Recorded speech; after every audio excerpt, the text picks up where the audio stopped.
नमस्कार सभी को स्वागत है मेरे YouTube चैनल पीयूष मिश्र 13 पर। और आज हम बात करने वाले हैं वेद व्यास के महाभारत का जो 82वां विषय है अर्जुन का मोह, उसके बारे में आज हम बात करेंगे। उससे पहले प्लीज़ चैनल को सब्सक्राइब कर लीजिए और सब्सक्राइब बटन के बगल में जो बेल आइकन है उसको भी प्रेस कर दीजिए ताकि मेरे वीडियोज़ को नोटिफिकेशन आपको बिल्कुल टाइम पर मिल जाए। वीडियो अच्छा लगे तो लाइक कीजिए और शेयर भी कीजिए आपके फ्रेंड्स और फैमिली के साथ ताकि हमारा चैनल ग्रो कर सके। तो चलिए आज के वीडियो की शुरुआत करते हैं। पर उससे पहले हम जानेंगे कि पिछले एपिसोड में क्या हुआ था। पिछले एपिसोड में मैंने शिखंडी का पूरा राज बताया था कि शिखंडी किस प्रकार, उनका जन्म किस प्रकार हुआ था, वो कैसे पिछले जन्म में वो अम्बा थी, और उसके बाद परशुराम के साथ भी जो युद्ध हुआ था भीष्म का, उसके बारे में मैंने पूरा डिटेल में बताया है। आप जाकर पिछला वीडियो देख सकते हैं। अगर आपने नहीं देखा तो बहुत ही इंटरेस्टिंग स्टोरी, आप जाकर जरूर देखिए। तो उससे पहले हम अभी शुरुआत करते हैं आज के स्टोरी की। अर्जुन का मोह। युद्ध से पहले दोनों पक्षों में यह जानने की स्वाभाविक बेचैनी थी कि इसका परिणाम क्या होगा, यानी इस युद्ध का परिणाम क्या होगा। दोनों जीत की उम्मीद से उत्साहित थे। दुर्योधन ने भीष्म से पूछा, पितामह, भीमार्जुन के साथ पांडवों और धृष्टद्युम्न और बाकी वीरों को इस युद्ध में आसानी से नहीं हराया जा सकता, लेकिन आप त्रिलोक में दुर्जय हैं। आप अकेले पांडवों की सेना को दिव्यास्त्रों और रणनीति के बल से कितने दिनों में परास्त कर सकते हैं? भीष्म ने कहा, हर दिन मैं 10,000 पैदल सैनिक और 1,000 रथियों को मार सकता हूँ, और इस प्रकार जितने दिन लगे मैं उनकी सेना को खत्म कर सकता हूँ।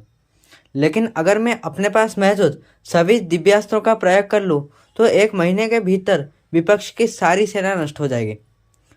जब द्रोण से यह प्रश्न पूछा गया, यानी दुर्योधन ने पूछा, तो तभी द्रोण ने कहा, दुर्योधन, मैं अब बूढ़ा हो गया हूँ, फिर भी शांतनु पुत्र भीष्म की तरह मुझे भी सेना को मारने में 1 महीना लगेगा। फिर कृपाचार्य ने कहा कि उनको 2 महीने लगेंगे।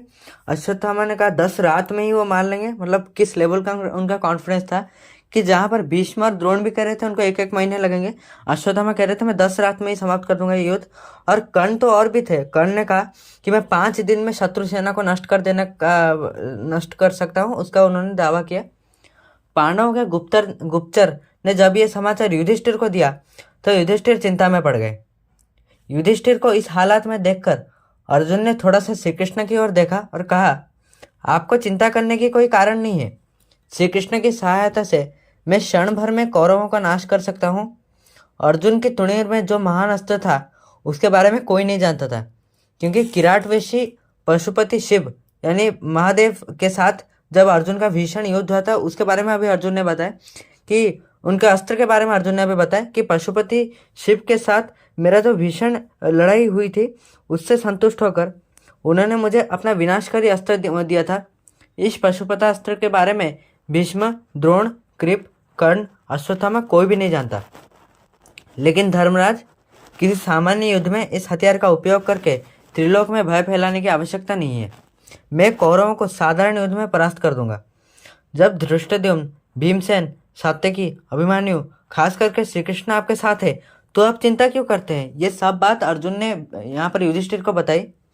और तभी क्या हुआ कि अगले दिन दोनों पक्ष युद्ध के लिए उत्सुक होकर पवित्र कुरुक्षेत्र में जा बसे।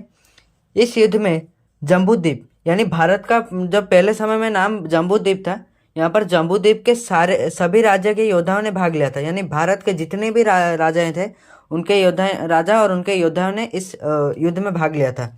व्यासदेव ने इसको, यानी वेद व्यास जिन्होंने महाभारत लिखा था, तो व्यासदेव ने इसको वर्णन करते हुए लिखा कि जम्बूद्वीप के बीच जहाँ जहाँ सूर्य की किरणें पड़ती हैं उन सभी स्थानों के योद्धा इस युद्ध में एकत्र हैं। यानी पूरे भारतवर्ष के सब योद्धा इस युद्ध में भाग लिए थे। यह बता दे कि इस युद्ध में कलिंग राजा केतुमान ने भी भाग लिया था और उन्होंने कौरवों के पक्ष में भाग लिया था। महाभारत में कौरवों की शक्ति के वर्णन में कलिंग देश को एक प्रमुख स्थान दिया गया है। दुर्योधन की 11 अक्षौहिणी सेना पांडव सेना से संख्या में और शक्ति में भी आगे थे।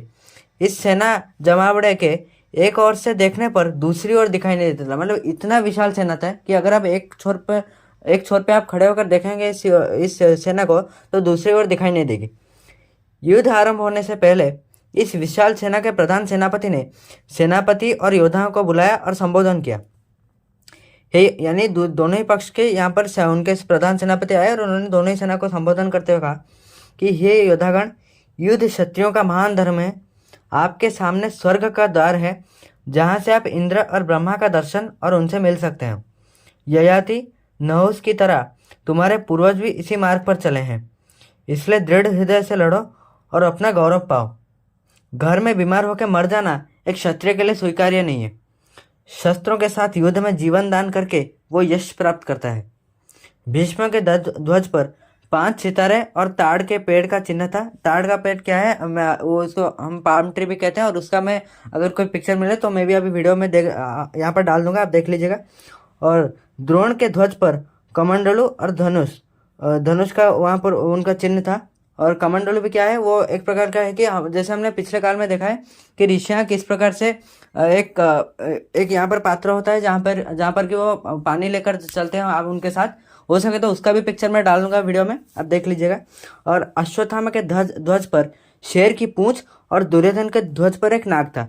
तो यहाँ पर अगर समराइज करके कहें कि भीष्म के ध्वज पर 5 सितारे और ताड़ के पेड़ का चिन्ह था, द्रोण के ध्वज पर कमंडलू और धनुष, अश्वत्थामा के ध्वज पर शेर की पूंछ और दुर्योधन के ध्वज पर एक नाग था।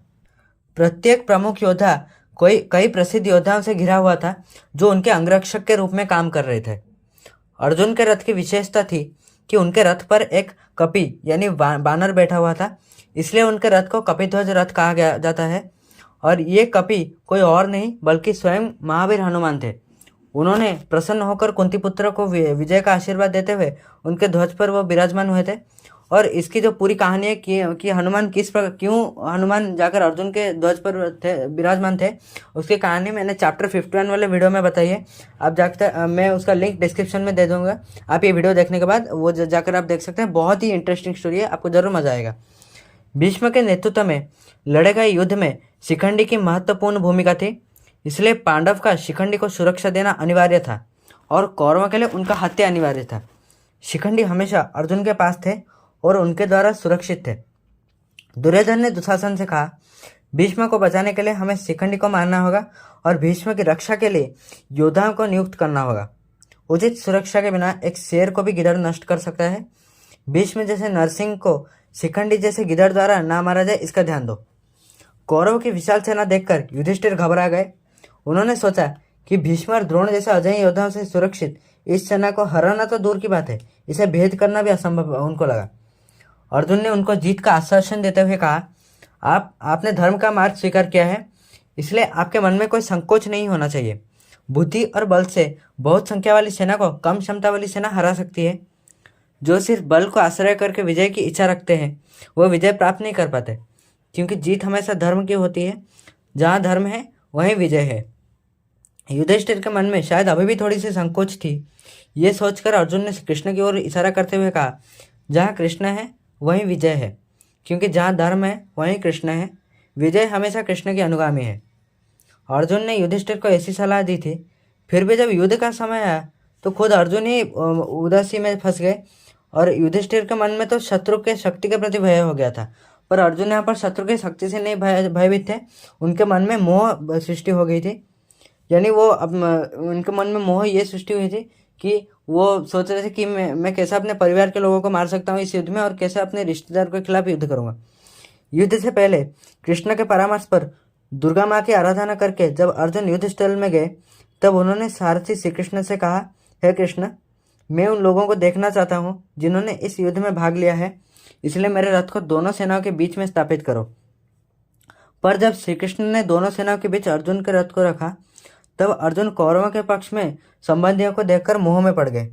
और फिर अर्जुन ने कहा, कृष्ण, युद्ध की इच्छा से आए अपने संबंधियों को देखकर मैं अवसादग्रस्त हो रहा हूँ। अवसादग्रस्त का मतलब यहाँ पर है डिप्रेस्ड फील कर रहे थे वहाँ पर अर्जुन।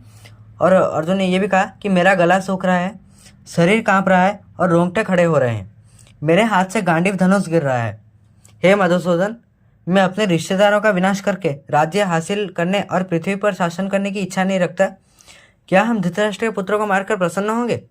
इसलिए हे माधव, रिश्तेदारों का विनाश करना एक स्वार्थी और अहितकर कार्य है। अर्जुन इतने चिंतित और दुखी हुए कि वो रथ पर भी बैठ गए, मतलब वो नीचे बैठ गए रथ पर।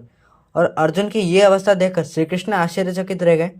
उनके मन से भ्रम दूर करने के लिए श्री कृष्ण ने जो उपदेश और सलाह दी वह महाभारत की अतुलनीय कृति श्रीमद् भागवत गीता के नाम से विश्व भर में प्रसिद्ध हो गई। और इस गीता में सनातन धर्म का सारा सार व्यक्त है। यह कर्ममय जीवन का महान शास्त्र है। अर्जुन की युद्ध कौशल को देखते हुए महाभारत में उन्हें एक अतुलनीय योद्धा के रूप में वर्णित किया गया है। और ये उसको वर्णित करते हुए भीष्म ने कहा है कि अतीत में अर्जुन के जैसा कोई योद्धा नहीं था, कोई वर्तमान भी नहीं है और भविष्य में कोई नहीं होगा। तो कल्पना की जा सकती है जब अर्जुन के मन में ये चिंता हुई तो वह कितना गहरा होगा और उन्हें फिर से लड़ने के लिए प्रोत्साहित करने के लिए उन्हें कितनी कोशिशें करनी पड़ी होगी। इस दृष्टि से भगवत गीता जैसी प्रेरणादायी गाथाएं पूरे विश्व में दुर्लभ हैं। लेकिन भगवत गीता केवल अर्जुन को कृष्ण की सलाह नहीं है, ये संपूर्ण मानव समाज के लिए परमेश्वर का बोला हुआ वचन है। इसलिए सभी उपनिषदों को गाय कहा गया है, यानी जितने भी उपनिषद हैं पूरे संसार में उनको गाय के साथ तुलना किया गया है। और गोपाल नंदन श्री कृष्ण बछड़े रूपी अर्जुन के साथ उसका दूध, यानी जहाँ पर उपनिषद को गाय बताया गया है वहाँ पर उनका दूध यानी उनका सार, यानी पूरे जो उपनिषद का सार यहाँ पर अर्जुन के साथ श्री कृष्ण निकाल रहे हैं। ये दूध या गीता की अमर वाणी भक्तों के प्राप्त करने के लिए है। तो यहाँ पर जो उपनिषद है, जितने भी महान ग्रंथ हैं उनको गाय के साथ तुलना किया गया है और उनसे जो भी सारांश निकलता है, उनका जो महत्व है उसको यहाँ पर दूध के साथ तुलना किया गया है। यानी और उसी दूध को यानी उस ज्ञान को यहाँ पर अर्जुन के साथ मिलकर कृष्ण यहाँ पर निकाल रहे हैं और पूरे संसार में वो यहाँ पर दे रहे हैं। तो आशा करता हूँ आपको ये वीडियो अच्छा लगा। और आज के लिए बस इतना ही। और वीडियो को आखिरी तक देखने के लिए बहुत बहुत धन्यवाद। प्लीज़ जाने से पहले प्लीज़ वीडियो को लाइक करके जाइए अगर आपको अच्छा लगा, और प्लीज़ चैनल को सब्सक्राइब कीजिए और सब्सक्राइब बटन के बगल में जो बेल आइकन है उसको भी प्रेस कर दीजिएगा। और वीडियो को प्लीज़ शेयर कीजिए ज़्यादा से ज़्यादा ताकि हमारा चैनल ग्रो कर सके। तो आज के लिए बस इतना ही। नमस्कार।